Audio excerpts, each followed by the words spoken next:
What a week it has been.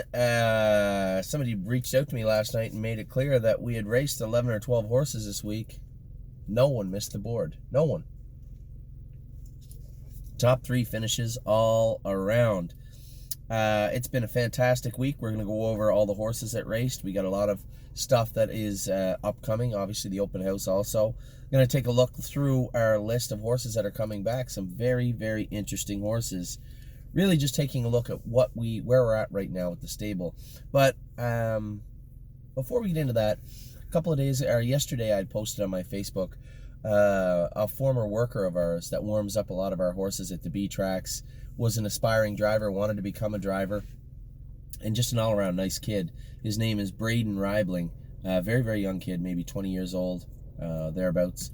And he got in a bad wreck Friday night, smashed his car, broke both his legs. They had to cut him out of the car, broke his arm, had a fracture in his face. You know, aside from it being Christmas or anything like that, you never want to see that happen. And, you know, as horsemen, especially me in the position we have, you know, a lot of people watch these videos. A lot of people pay attention to the stable. We want to make sure that people are taken care of. You know, I was torn 2 weeks ago. A very, very good friend of mine got injured on the racetrack, and I wanted to start a GoFundMe page for him, but I knew that it would probably upset him, maybe. And, you know, he's a very private person, and we had bought some horses off him. Jamie Smith, a very good friend of mine, we had bought 5-run Homer off him earlier in the season. They had sent their 2-year-old up here, and then somebody else had purchased that 2-year-old for quite a lot of money. So Jamie's raising a family also, but he told me he'd be okay, right? 10 or 12 weeks, he's back working. He'd be all right. He broke 3 vertebrae in his back. You know, I talk to him all the time. We bought him a jog cart, and I'm going to send it down to him, and I would have been happy to raise money for him, but Jamie's just a very private person, and I didn't think he'd be very happy about that. So I didn't. When it comes to a kid like Braden, he may not be happy about it, but Braden's, you know, he works with his dad. It's not like he has a job otherwise. Probably doesn't make a lot of money. I know what I paid my brothers when they helped me out before now. So family being what it is, Braden's probably helping his dad out, not making a lot of money, not very gainfully employed. Christmas is coming also. He just doesn't have any money. And I felt an obligation, you know, especially in this situation, an obligation. I was torn over a very good friend of mine, but when it came to Braden, there's absolutely no ifs, ands, or buts about it. He's going to need some help, and it's going to be a long, long road back for Braden. I know that Robert Shepard, you guys see Robert Shepard drive, very, very good driver, one of the top drivers on the B circuit here in Ontario, and an all-around great driver. He broke his femur, and he told me how painful it was when he did it. So this kid's got 2. Literally not a leg to stand on. So I didn't start a GoFundMe page. I would have, but another really, really nice person, Gene McDonnell, started one for him. So I'm going to put that link on our Facebook page again. I'm going to put it on. I'm going to put that link on this. I'm going to have Kelly put it on this on the videos and the email this week. And I hope, you know, I know it's a tough time of year, and people don't have money just to give away, especially if you don't know Braden, but at the same time, every bit counts, and we certainly don't want to hear about people being down and out, especially in this industry, because this industry, with no job security, no unemployment, it's really tough, especially for a kid like Braden. So if you can help out, that would be great. There is a link. We've raised quite a bit of money so far for him, and I don't think there's a dollar amount that we should say, well, that would be enough. Who knows when this kid's going to be back going, and a real tough break for the Reibling family. So if you can help out, that would be great. And there is a link on our website. So a little bit of bad news. Hopefully, Braden, you recover quickly, and hopefully we can help out in every way we can. We'll get to the good news of the stable, the way the stable has raced this week. As I said, from what I can see, 11, 12 horses all hit the top 3. Long-awaited victory for White Tiger. He was really on the cusp of coming home, and a lot of people ask why we just didn't bring him home. We have a lot of horses racing in the same classes that White Tiger would fit. Not to mention, it seemed like a good fit for him in the Meadows, aside from the break last week. It seemed like he really fit in those classes all the way up to almost the top where he was racing before. I've been very, very happy with what I've seen from him. And the reason being, it isn't the speed, it's a transition, right? The transition from a 3-year-old to a 4-year-old that he's going through right now. And obviously he's not a 4-year-old yet, but he's getting there. And the versatility that he's shown. Remember, as a 2-year-old, he was really hot, so I kept him off the gate, right? Kept him back off the gate, brought him up into position, and raced him accordingly like that. And he raced very, very well too, but you can't always race like that. It's not, I wouldn't say it's not the same as being a front end horse, but being one-dimensional is still being one-dimensional. And the White Tiger of now, first over his last 2 starts, he made a break in the last one. It looked like he was going to be a winner or at least be second. Week before, he was second, first over. Now, come out of the gate, not bad. Grind his way to the front and finished up very, very strong in 57 the other day. Clearly the track wasn't great and the weather's not great. So it was a good mile for White Tiger the other day also, but I was very impressed with the way he's doing his work. He's doing things that well-rounded horses need to do, and he's doing it very well. So kudos for the job Tim is doing. Mike did a great job driving him the other day, but very impressed with White Tiger's transformation, so to speak, into his 4-year-old season. Another horse that looks even better and has turned into quite a spectacle over the last 2 years, and that's been the horse Yes, bred by Patty Hogan and Ed Lohmeyer. Just a tremendous animal. I mean, at 2, very mediocre. I watched his first lifetime start. He was in with Oso Pine. Oso Pine jogged. Yes was last. From that first day that he raced, he got better and better and better, and it just seems like he continues to become a better horse. I don't know how tough that class in Yonkers is, that $20,500 purse class, but at 1-5 out of the 5 hole, he obliterated them the other day. Won by 4 lengths, wrapped up, and Irv Miller and Marcus Miller doing a fantastic job with him. Stonebridge Simba's had a so-so year. He's on his way back to freshen up a little bit. He's had a couple of bouts with sickness in the middle of the summer, right? We've gone through this with other horses, and I think it especially hit Stonebridge Simba hard, and it took away from what we would call the end of the year for him. So we're going to freshen him up a little bit, bring him back. And the great thing about being in business with so many people is we have a ton of places we could race him. Think about it. We could send him back to Tyler and John in Pennsylvania this winter. We could send him to Ohio with a number of trainers that we've met there. We could send him to Illinois with Angie and Rob. He'd be a great fit on the big track there also. Or we can just keep him here and race him at Mohawk. But nevertheless, just another really, really nice horse. So let's run through the week quick. Our week started off a week from today. Last week, Sunshine and Shade. I told everybody we're going to train him up a little harder last week, and we were going to race him hard, and I did. I put him on the front, and I kept his attention, and he was a runaway winner in 55 flat on a rather cold night. So that was a very, very good mile for Sunshine and Shade. Come back the next day with Trafalgar. It was my fault, I think. What had happened was the track was a little bit deep. I watched race 1 and 2, and both the horses on the front were favorites and got beat.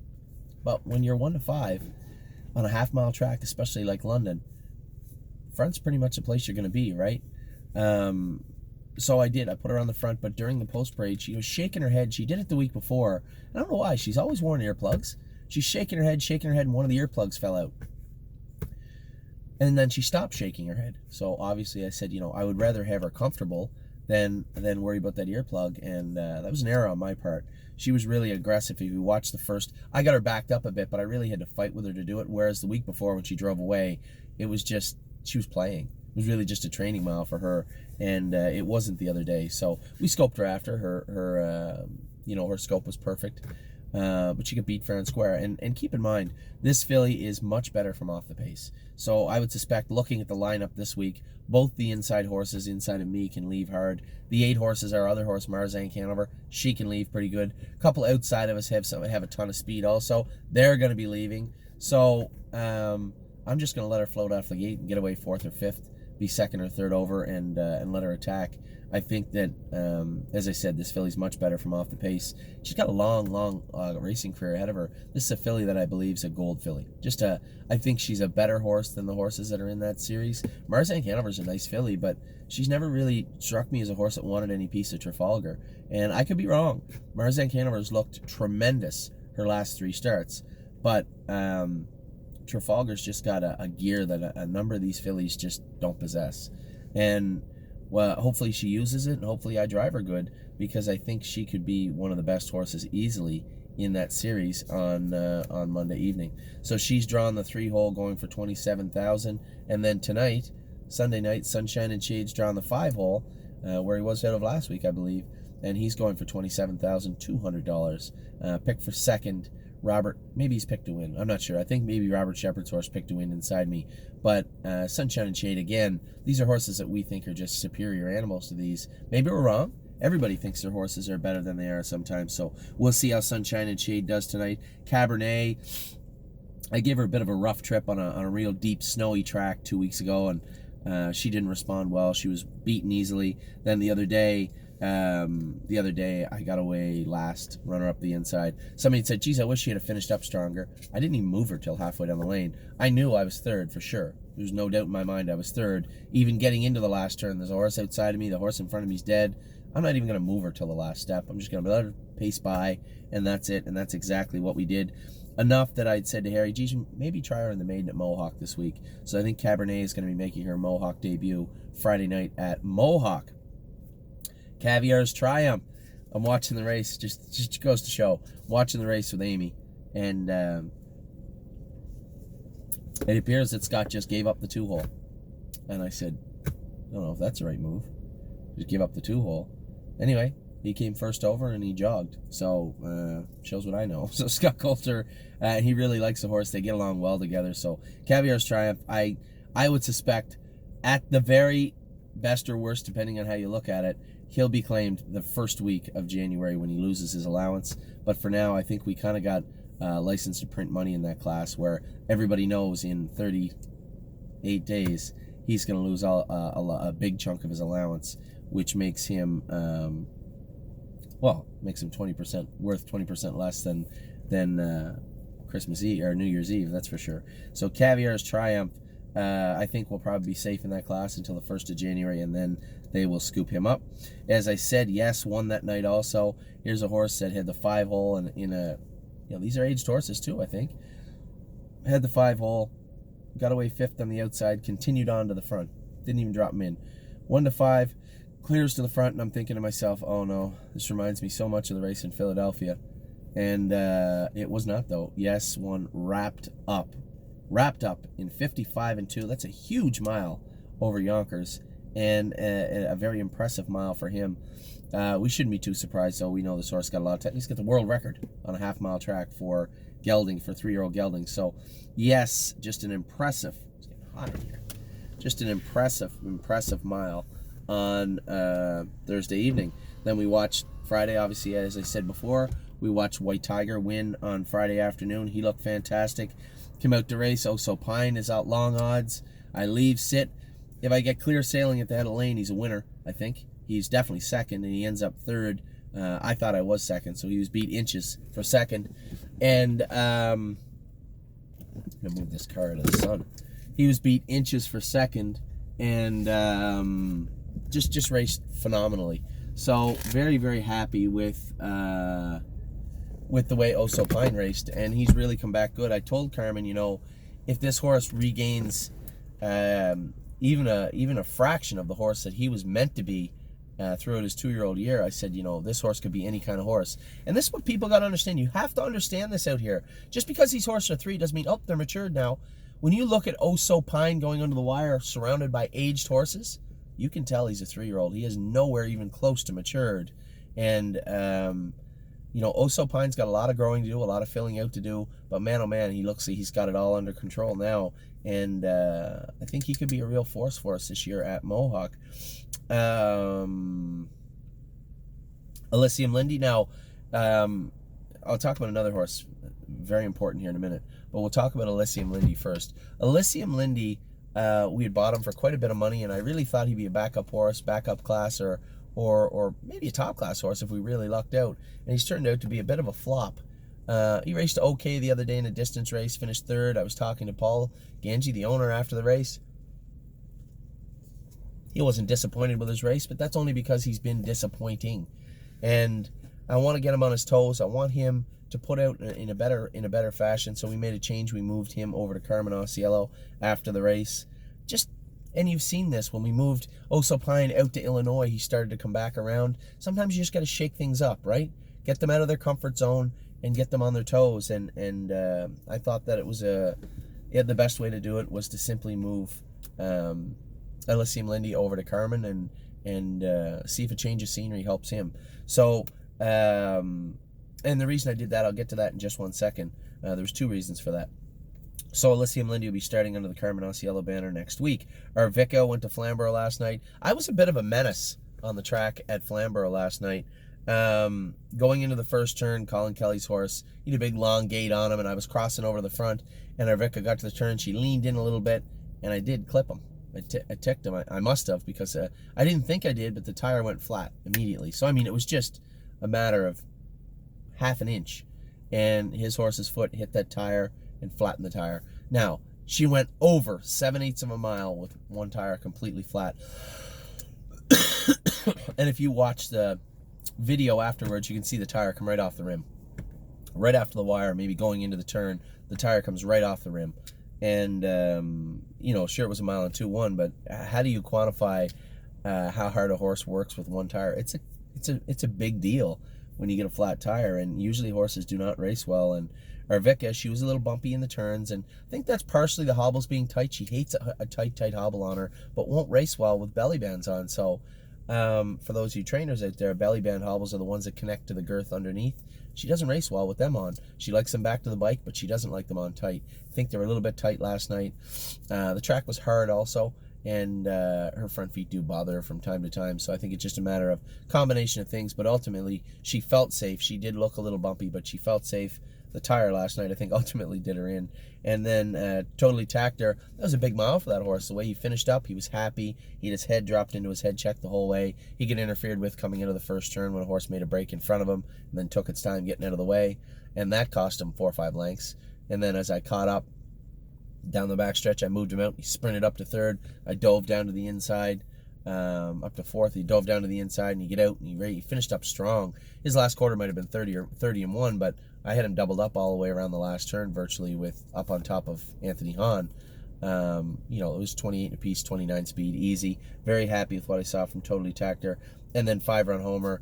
I left out of the 8-hole, and I needed like an inch to get in the 2-hole.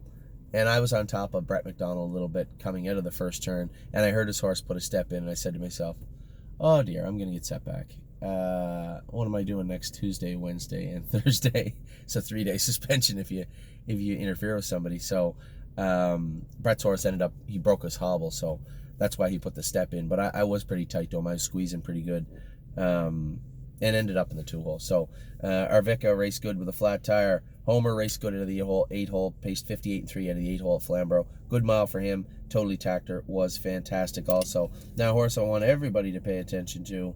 Horse we bought in Harrisburg, his name is Cavil Hanover. Now, we had a number of clients saying, geez, I wanted to buy into that horse. We're going to talk about that in a minute, but I'll touch on that right now. So I told everybody we were going to buy a horse. Cavil Hanover was on my list, on the top of my list of horses to buy. I just didn't think we could afford them. The fillies on my list had sold in the section that were potential broodmares. So they went for an astronomical amount of money. Those of you that were following us, though, know that we were the underbidder on Sylph Hanover. She crushed them at Mohawk Friday night, 51 last quarter, and 27 apiece, 28 wrapped up. Looked impressive. But Brad Grant had bought her. We could have kept bidding for 3 hours, and we weren't going to outbid him. So, the man's got a lot of money. If he wants the horse, he's going to get it. And I was stretched real thin. At $78,000, I was still about $3,000 over where I was comfortable going. But she was such a good-looking filly, and I thought she would really fit into a lot of classes at Mohawk if she was as good as I hoped. Clearly she was. She looks like she is going to have quite the run in Canada. So Sylph Hanover, we were the underbidder on, and we bought Cavil Hanover. Now, I had told everybody I was going to $65,000 or $70,000 on Cavil Hanover. A lot of our clients had messaged me, said, I would like to be involved, I would like to be involved. I had a list of maybe 14, 15 clients. And then when we bought the horse for $42,000, fair's fair. I got to give those clients an opportunity to buy the shares, whatever shares they want first. And the horse was completely sold. So for those of you out there saying, I didn't get a chance to buy that horse, I gave everybody an opportunity to speak up beforehand. I just can't go to a sale and buy horses blindly all the time. It's very stressful for me. And, for the people on that list, they had every right to buy the horse, and they did. And that comes back to another topic we'll talk about in a minute, which is shares of yearlings on the site. So that's the week we had. 11 or 12 horses. Not very often, no one missed the board. Not a horse missed the board. White Tiger was a winner very impressively. Yes was a winner very impressively. Trafalgar was second. Sunshine and Shade, very impressive winner last week, 155 on a cold night in November on a half-mile track. Any 2-year-old anywhere does that. They're decent. So Sunshine, better than decent. Sunshine and Shade was a winner. Caviar's Triumph was a winner for us also. Oso Pine raced good. Even Ellis Lindy raced good. All 3 horses last night were second. They all raced good. Just been a great week. A great week all around. And you know what? All of our clients are sending all these kind messages saying, geez, that's a great week. Fantastic week. But the reason it's a great week is because we can't always have weeks like that, can we? And it's just been a tremendous run this week. It's been a great summer. But exactly what I said would happen. We weren't going to make the mistakes of last year. I'm only human. I'm going to make mistakes, but I have to learn from them. And last year, 2018, 2019, the fall, winter, spring, the end of the fall into the winter and start of the spring season was abysmal. Just an abomination of a meet. And I wasn't going to do that again. So, watch for Cavil Hanover next week. This horse schooled unbelievably good. My God, he's a nice horse. He's going to race next, I think a week from Monday, actually, is when he's going to race.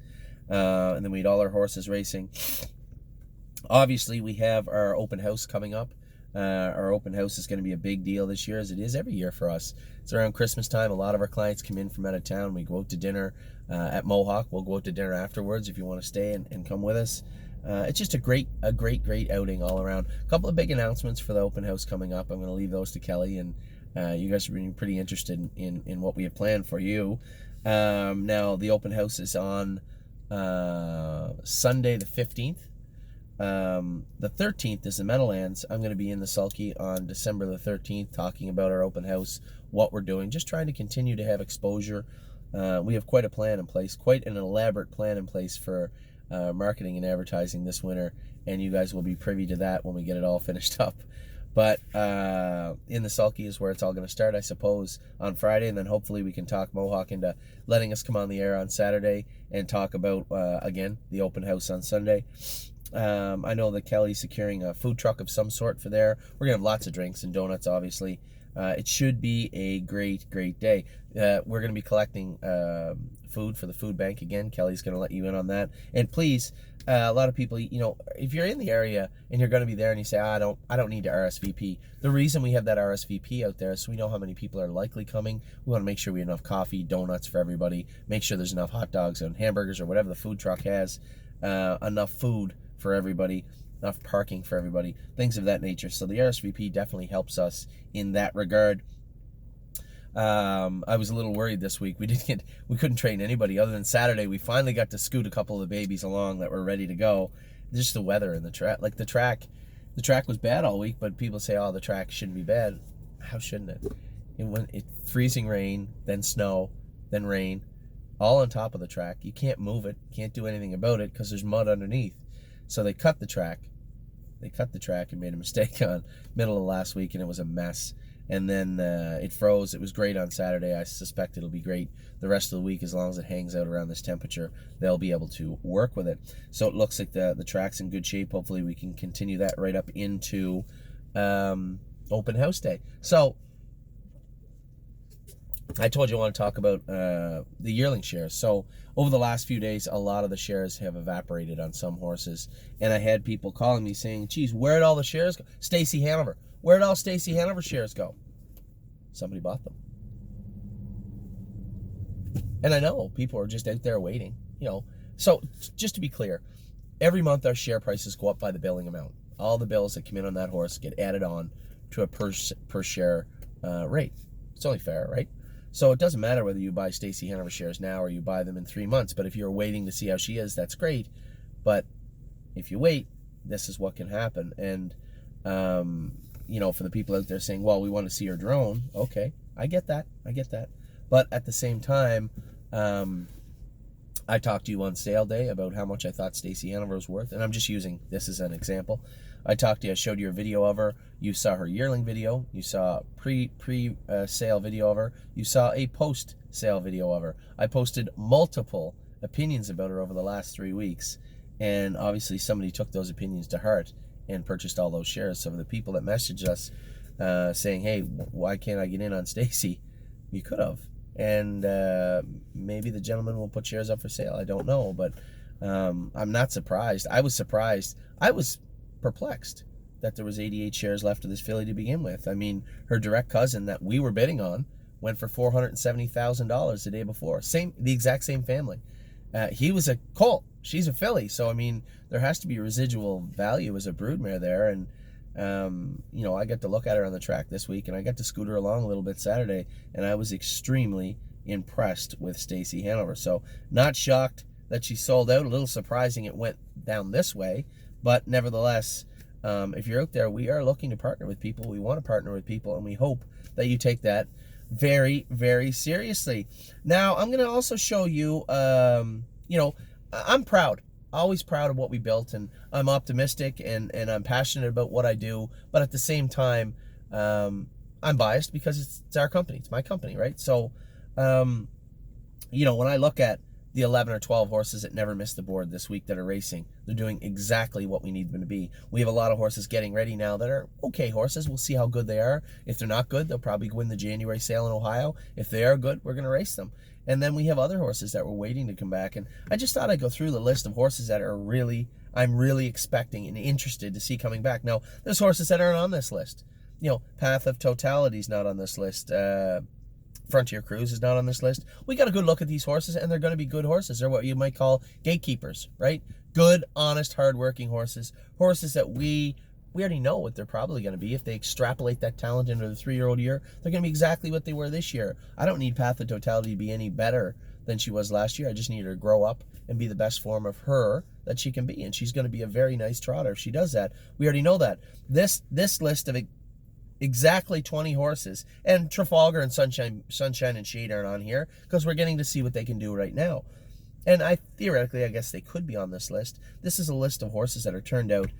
I'm very interested to see how they come back, and you're going to see why. And if your horse isn't on this list, it's not because I'm not interested in them. I'm interested in all the horses that we still have, but I'd say we got a pretty good idea, a firm grasp of what they're going to be, hopefully, into their 3-year-old season, which is perfectly fine. These are horses either I know I'm really expecting them to come back big, in a big way in 2020, or we haven't got to see their best days yet. These are those horses. So they're in alphabetical order.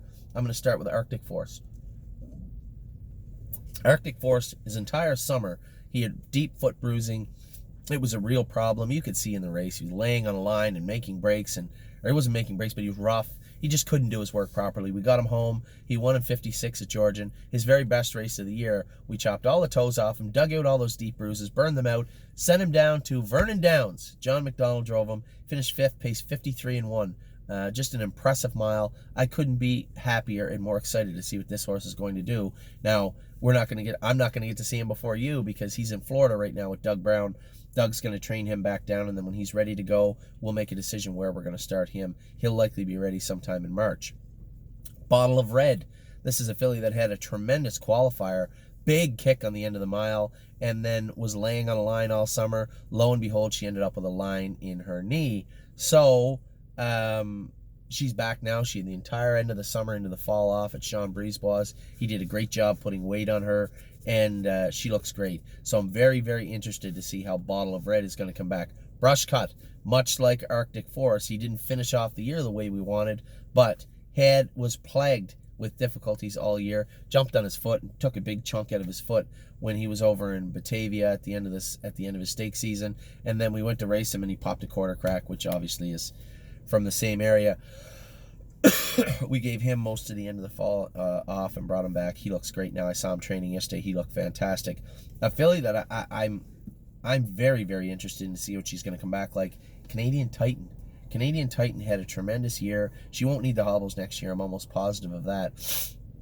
This is a filly that only missed the top 2 twice. Once she was third, once she made a break when it looked like she was going to be first or second or third.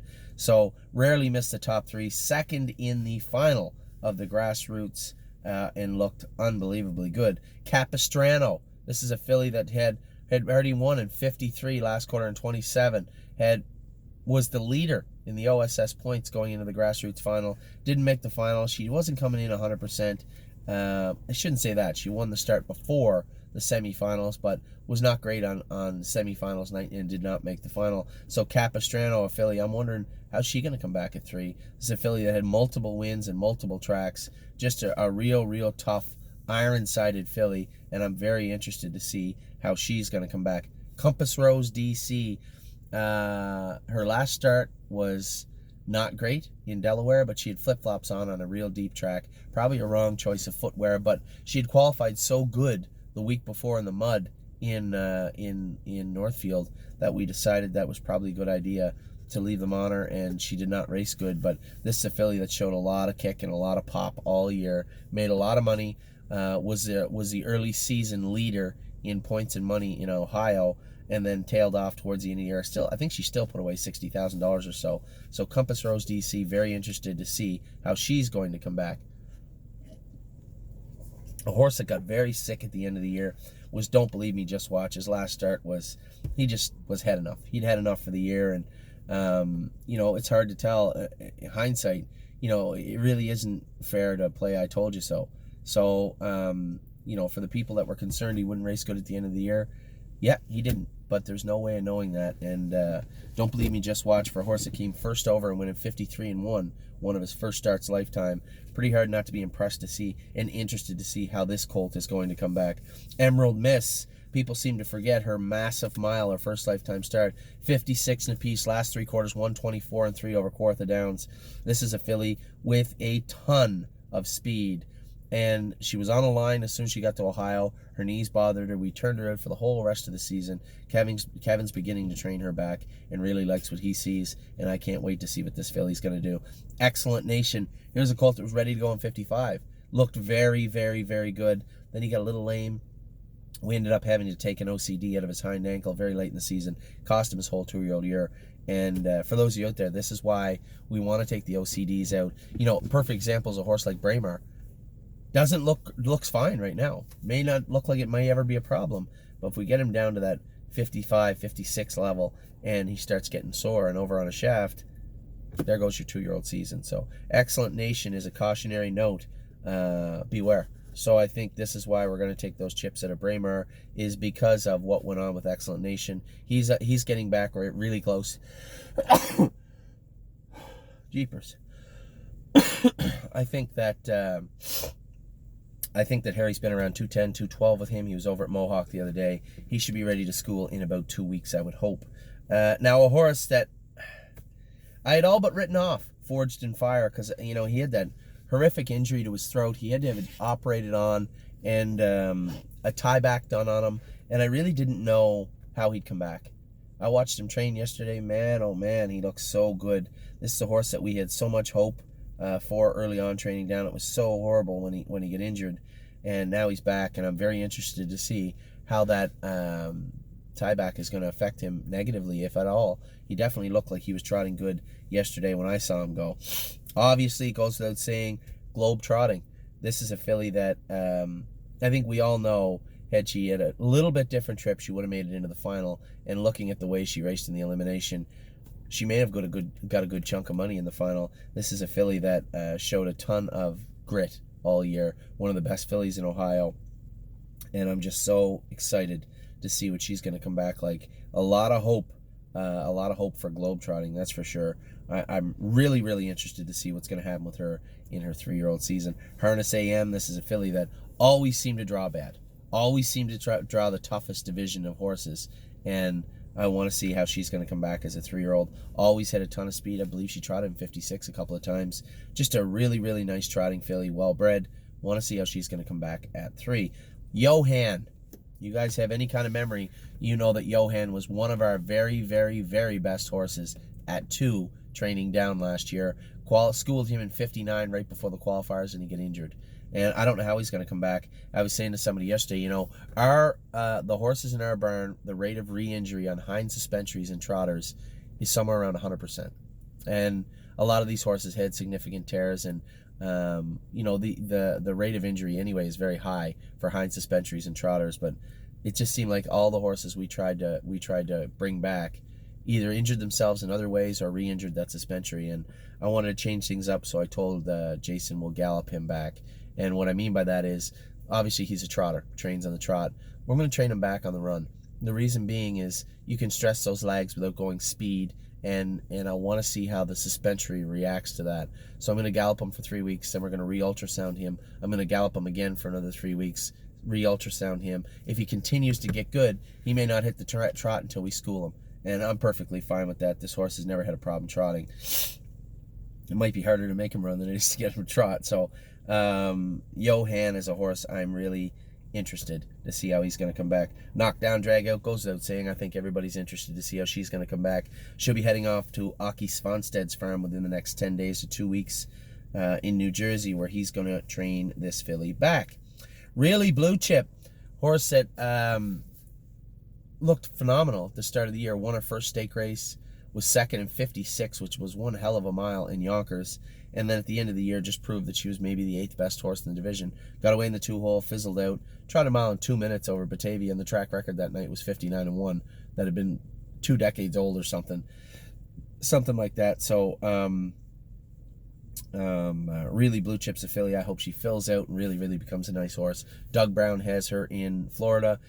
Her feet are real shelly also. I just asked him 2 things: keep her fat and let her do her work in Florida. And really excited to see how really Blue Chip's going to come back. Sebastian Yu, here's a colt that we really didn't pay into much last year. His last start, he was going to be second in 56, and I chased him off his feet down the lane up the inside of the Poconos because he had to win to get in the semifinals of the Stallion Series, and he ended up not getting in, and we just turned him out. A horse that I'm really excited to see how he's going to come back. He was a really good horse last year, especially towards the end of the year, and I'm excited to see how he's going to come back this year. Spend That Money looked like she was, you know, the 3 horses we raced on that first night, Compass Rose, DC, Spend That Money, and Globetrotting, looked like 3 of the best fillies in Ohio. And Spend That Money looked like she was going to be a tough competitor all year, and then the allergies hit in the middle of the summer, and she really fizzled out. Her last start was very mediocre. Last few starts were very mediocre, and we turned her out. This looks a lot like Oso Pine, and I think the reason Oso Pine didn't come back that great at 3 was because he had some lameness issues. One ankle, the left front ankle, had an ocelot that was growing. It's very painful for a horse, and it really weighs on their attitude towards racing also. And that's the one thing, the difference between Spend That Money and Oso Pine is Spend That Money doesn't appear to have any ailments, any issues like that. So I'm interested to see how she's going to come back at 3. This is a filly we had a lot of hope for, and we're going to see how she pops back at 3. Spirit of Dio goes out saying. This filly finished off her year, started her year with a win in a stake race in the Meadowlands, and ended her year with a win in 56 at Mohawk, and couldn't look any more impressive than she did. She's going down to John Boutenchain here in another 10 days or 2 weeks. She'll be heading down to John. He can start her up in the middle of December, start jogging her back. I'm really interested to see what's going to happen with this filly, because she has always had a ton of potential. Watch Av. This is a horse that James begged me to turn out. Anthony, this is a nice colt. I said, well, James, you got to show me something. I just can't turn him out and tell our clients, well, we just turned him out because James said because. You got to show me something. He pays 54, closing on the end of it. Race good, 3 starts, and we did turn him out. He's going to be coming back into the barn next week, I believe, and he'll resume his training. And then, obviously, goes without saying, pretty interested to see